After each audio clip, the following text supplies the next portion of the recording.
Supreme court में सोमवार को एक ऐसी याचिका पर सुनवाई हुई जिसने देश भर में इंटरनेट और डिजिटल नैतिकता पर नई बहस छेड़ दी है।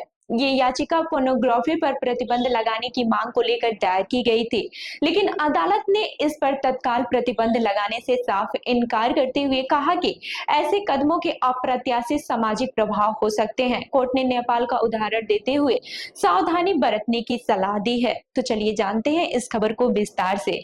बता दें कि मुख्य न्यायाधीश बी.आर. गवई और जस्टिस के.बी. विश्वनाथन की दो न्यायाधीशों की पीठ ने सोमवार को हुई सुनवाई में कहा कि पोर्नोग्राफी पर पूर्ण प्रतिबंध लगाने के पक्ष में वे नहीं है। कोर्ट ने कहा, देखिए, नेपाल में जब पोर्न पर बैन लगाया गया तो वहां के युवाओं ने किस तरह विरोध किया।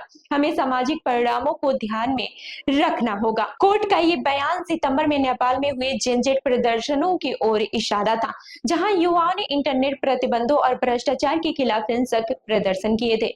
हालांकि सुप्रीम कोर्ट ने इस याचिका को पूरी तरह से खारिज नहीं किया है। अदालत ने कहा है कि मामले की अगली सुनवाई 4 हफ्ते बाद होगी। वहीं मुख्य न्यायाधीश गवई 23 नवंबर को सेवानिवृत्त होने वाले हैं, इसलिए संभव है कि अगली सुनवाई किसी नई पीठ के समक्ष हो। अब ये जान लेते हैं कि याचिकाकर्ता की मांग क्या है।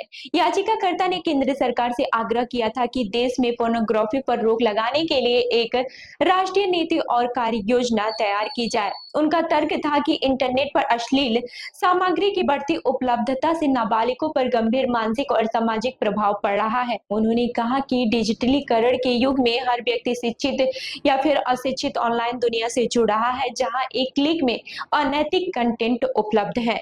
याचिका में यह भी कहा गया है कि कोविड-19 महामारी के दौरान बच्चे ऑनलाइन पढ़ाई कर रहे थे, लेकिन उनके डिवाइसों पर कोई नियंत्रण नहीं था। इस कारण कई बच्चे अश्लील वेबसाइट तक पहुंच गए।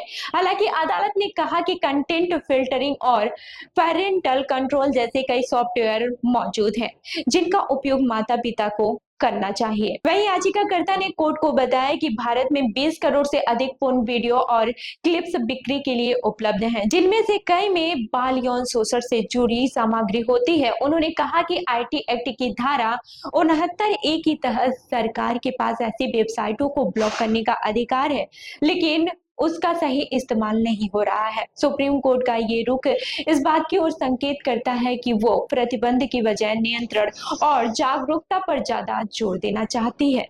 तो इस खबर पर आपकी क्या राय है, हमें कमेंट करके जरूर बताएं और ऐसी अन्य खबरों के लिए हमारे चैनल को लाइक करें, शेयर करें और सब्सक्राइब करना ना भूलें। मिलते हैं अगली खबर में, तब तक के लिए देखते रहिए लखनऊ सुपरफास्ट न्यूज। धन्यवाद। हमारी संस्कृति, हमारी पहचान। Registration is open.